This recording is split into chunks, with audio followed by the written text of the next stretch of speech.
¿Qué ocurre con los espíritus de los muertos? Hay algunos que trascienden, es decir, vuelven al cielo o al mundo espiritual, pero otros se quedan acá en esta dimensión, acá en la Tierra. ¿Por qué se quedan acá en la Tierra? Por razones bastante sencillas, es decir, ellos siguen pensando que este es su mundo, que este es su hogar. Acá está su casa, acá está su ciudad, su familia, sus amigos, sus conocidos, su barrio, etcétera. Sus campos, sus tierras, va a depender de la persona. Entonces muchos de ellos siguen estando apegados a lo que es este mundo material y se quedan acá simplemente. Es decir, que no saben o no saben de la existencia de estos mundos espirituales o no quieren volver. Por un lado sí vienen los guías, vienen los ángeles, se abre el portal hacia el plano espiritual, pero muchos de ellos desconocen ese mundo espiritual como su verdadero mundo y prefieren quedarse acá en la tierra. Prefieren quedarse porque no quieren abandonar su zona de confort. Por eso ocurre que hay muchos fantasmas. Entonces ahora, de los que se quedan acá, hay algunos que sí logran, por así decirlo, recapacitar y vuelven al mundo espiritual, pero otros se demoran mucho tiempo, muchísimas décadas. Ahora, ¿por qué los fantasmas se manifiestan más de noche que de día? Para ello tengo una teoría. Déjame en los comentarios qué es lo que tú opinas al respecto de lo que voy a decir ahora. A ver, ¿cuál es mi teoría? ¿Qué es lo que yo pienso? El sol, la luz del sol durante el día es bastante fuerte, entonces es enseguecedora, quema, es una radiación demasiado potente la de este astro. Y las almas de los espíritus es algo demasiado sutil. Entonces imagínate de la misma forma que si tú te expones al sol, tu piel, al sol de mediodía, te quemas a los pocos segundos, es decir, tú vas a sentir el calor, sobre todo la gente que es de piel más sensible. Los fantasmas también no les gusta la luz del sol, entonces por eso prácticamente de día no se manifiestan en el exterior. Ahora podrían manifestarse dentro de la casa, pero porque en la noche es más frecuente estos tipos de cosas. Y lo otro es que la atmósfera psíquica es mucho más tranquilo, es decir, las personas no están yendo y viniendo, no hay carros, no hay autos dando vueltas, así que todo eso favorece que estos espíritus salgan. Ahora la pregunta es, ¿dónde se ocultan mientras dura el día? ¿Dónde se ocultan? Y esta es otra teoría, es decir, yo he llegado a pensar de que tienen distintas formas de ocultarse de esta radiación solar, porque es algo realmente molesto. Lo primero y lo más no sé, lo más loco, por así decirlo, que se me ocurre o que he logrado deducir dentro de todo lo que he investigado y lo que he reflexionado y meditado.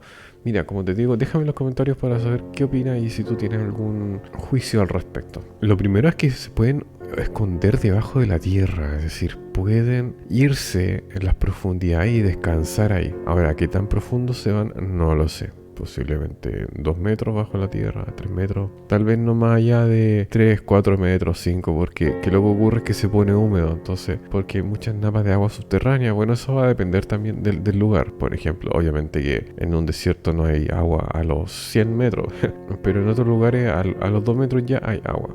Eso va a depender. Segundo, yo pienso que se ocultan, bueno, esto lo tengo confirmado.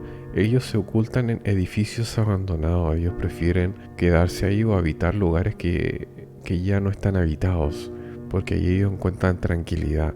Cualquier casa abandonada, cualquier edificio grande que no esté habitado y que genere espacios de oscuridad, o sobre todo los subterráneos, ellos se podrían ir ahí y quedarse ahí durante el día. Es decir, es un lugar perfecto para habitar todos esos tipos de lugares oscuros, recónditos. En el fondo todos los espíritus se vuelven algo así como murciélagos, es decir, arrancan de la luz. Todo. Entonces imagínate que tú te mueres y dejas de tener un cuerpo físico y te vas a dar cuenta de que el sol es una cosa realmente dañina, brillante, molesta, algo que no puede soportar tu cuerpo energético, entonces tienes que huir hacia algún lugar. Ahora lo tercero que yo creo es que se oculten en el interior de ciertos árboles, es decir, posiblemente debajo, bueno, en los troncos de los árboles o derechamente debajo de algún árbol. Tengo serias sospechas de que puede ser así. ¿Por qué? Porque en varias visualizaciones, meditaciones que he visto, salen muchos espíritus o demonios desde los árboles. Entonces pareciera que ellos ofrecen algún tipo de refugio también ante esta radiación solar. Y si lo pienso ahora, claro, tiene lógica. Ahora quiero abordar un tema acerca del sufrimiento de los espíritus. Por ejemplo, ¿qué ocurre cuando las personas son asesinadas, son descuartizadas? Al alma no le pasa prácticamente nada, pero sí que lo que ocurre que, nosotros, la memoria corporal, nosotros en el cuerpo tenemos una especie de memoria, entonces, y esa memoria está también unida a la memoria del espíritu. Entonces lo que le ocurre al cuerpo le pasa también al alma, pero en menor medida. Y lo que le pasa al alma también le pasa al cuerpo. Entonces es una mezcla ahí. Y en el caso del descuartizamiento o cuando mueran en situaciones realmente horribles, horripilantes, situaciones gore, lo que pasa es que el espíritu queda con la energía, el sufrimiento de la carne. Entonces, por eso no es muy recomendable tener encuentro o ir a lugares donde estas personas han muerto de esa forma, porque, mira, supongamos que en el plano astral tú te desdoblas, entonces tú estás desdoblado y tienes la oportunidad de hablar con un espíritu de una persona desencarnada que sufrió una muerte terrible. Imagínate que esa persona no trascendió y que sigue dando vuelta en el lugar de su fallecimiento. Entonces, por una situación X, tú te desdoblas ese lugar y empiezas a hablar con esa persona. Ahora, lo que ocurre, hay una situación bastante especial, bastante específica, en el que si tú te acercas demasiado a esta persona desencarnada, a esta persona que ya está muerta, entre comillas, o esta persona que ya no tiene este cuerpo físico, pero que sufrió esta muerte, puede pasar que ella te traspase por memoria la energía de su sufrimiento corporal. Entonces es una cosa súper desagradable, por así decirlo, sentir o empezar a sentir en tu cuerpo, porque a mí me ha pasado de que entraba en contacto con espíritus que están realmente sufriendo o que sufrieron mucho durante su muerte. Entonces ellos actualmente están tranquilos, están relativamente, pues, caminan, hacen sus cosas, reflexionan, pero esa memoria celular de sufrimiento, esa memoria celular de dolor, de que fue cortado, de que se desangró, de todos esos golpes, siguen ahí.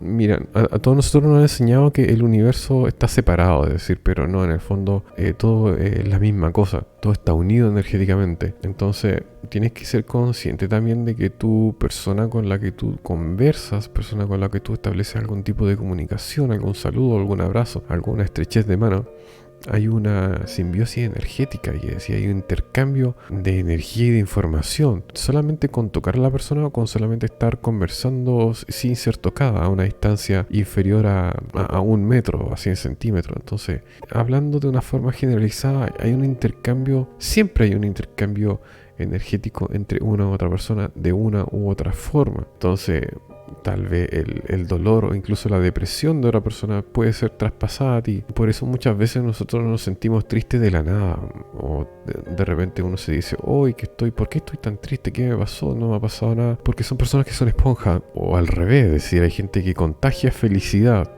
Entonces, ¿cómo es que se contagia esa felicidad? Entonces, es porque también hay un intercambio energético ahí, a nivel inconsciente. Y de la misma forma, cuando tú estás desdoblado en el astral y te topas con espíritus desencarnados, que a mí me ha pasado, entonces estos espíritus me traspasaron esta memoria energética de su sufrimiento. Y es una cosa terrible, terrible, terrible, terrible. Es como volver a experimentar su muerte. Entonces nosotros los psíquicos nos volvemos demasiado sensibles a todo esto. Entonces es una cosa realmente negativa por un lado. Pero por el otro, tú puedes experimentar otro nivel de realidad, es decir, te vuelves mucho más consciente de la energía, de todo este mundo energético, de todos estos dinamismos energéticos, y empiezas a comprender de mejor forma todas estas leyes metafísicas. Por otro lado, empiezas a tener más respeto por lo sagrado, más respeto por los muertos, por los ángeles, por ciertas tradiciones que en el fondo hay muchas tradiciones que uno no le encuentra el sentido y aparentemente no tienen sentido, pero sí tienen una explicación cuando se aborda del asunto energético. Entonces hay muchas cosas, supersticiones o creencias, ciertos rituales que a uno le parecen estúpidos a primera vista, pero si tú no lo analizas desde el punto cuántico, metafísico, energético, sí tiene una explicación. Entonces es algo también largo de explicar. En el hemisferio sur, el solsticio de invierno ocurre el 21 en este caso de junio aproximadamente. El 21 de junio, que en el fondo los días son más cortos y las noches son más largas. Entonces, ¿qué ocurre? Que hay mayores periodos de oscuridad.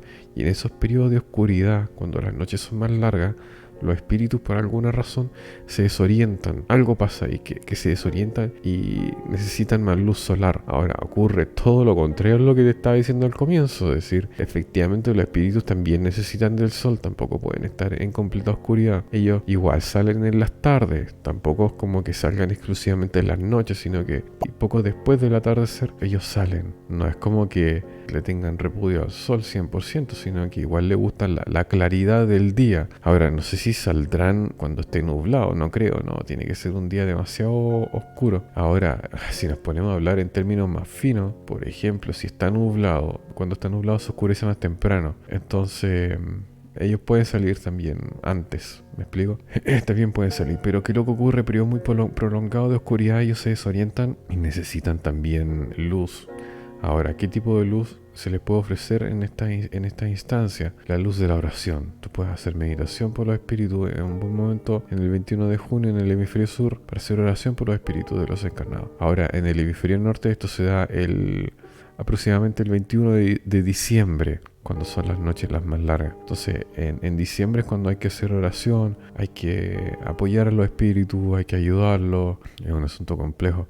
Así que mis guías espirituales me han dicho: Patricio, sabes que tienes que hacer oración por los espíritus en estos días de oscuridad, en estos días en los que las noches son más largas. E incluso tengo otros guías que son espíritus superiores que me han obligado, por así decirlo, o haberme llevado a circunstancias en las que tengo que hacer oración sí o sí. Bueno, y no lo hago obligado tampoco, sino que sobre mí pesa una pequeña responsabilidad, por así decirlo. Es decir, hay cosas de las cuales yo no puedo ignorar. Hay cosas que yo no puedo ignorar. Hay cosas que no puedo decir que no. Si yo siento algo que hay que hacer oración por ciertas circunstancias, tengo que hacerlo. No puedo dejar pasar esa cuestión. Si no, siento el peso hay una consecuencia energética de no hacer eso. Las energías mías se perturban, no están tranquilas. Entonces tengo que armonizar eso de alguna u otra forma. Con respecto a los espíritus, ellos terminan aprendiendo a mover cosas. Ellos aprenden telequinesis. Tarde o temprano muchos de ellos terminan aprendiendo esto, a mover objetos a nivel físico. Ahora, ¿nosotros podríamos hacerlo? Sí, podríamos hacerlo, pero ¿por qué no lo hacemos? Porque nosotros no tenemos la necesidad de hacerlo. Me explico. En cambio, los espíritus sí tienen la necesidad de mover objetos porque tienen que comunicarse con el mundo material. Muchos de ellos sienten un ímpetu pero gigantesco por comunicarse con lo humano. Entonces hacen cualquier cosa para llamar su atención. Ahora, hay espíritus que perciben las personas que saben que ellos los pueden ayudar. Por lo general son personas que no saben de sus propias habilidades psíquicas y sí son perseguidos por estos espíritus. Pero son perseguidos porque estos espíritus saben que este tipo de personas pueden ayudarlos. Les pueden dar algún tipo de oración o les pueden dar algún tipo de energía para que ellos logren amainar o disminuir este sufrimiento. Entonces por eso hay muchos casos de personas muchas personas han venido a mí hablándome de que muchos espíritus se le han presentado incluso desde la niñez. Y este es un indicador de que son personas que tienen una responsabilidad con los espíritus. Ahora hay personas que claramente niegan todo esto y logran zafarse, por así decirlo, de esta responsabilidad, pero lo ideal es no huir de esto, porque es algo que viene dictado desde tu espíritu, como desde tu esencia. Entonces negar la esencia se puede, pero va a quedar un vacío ahí. Entonces mejor es un vacío, es una situación que es mejor atenderla. No hay que desatenderla, hay que hacer algo al respecto, porque cuando se deja de hacer algo o se hace esa desatención, pasa también a ocurrir que se pierde el sentido de la vida o se gana una especie de carencia del sentido de la vida. Algo así. Entonces, complicado el asunto.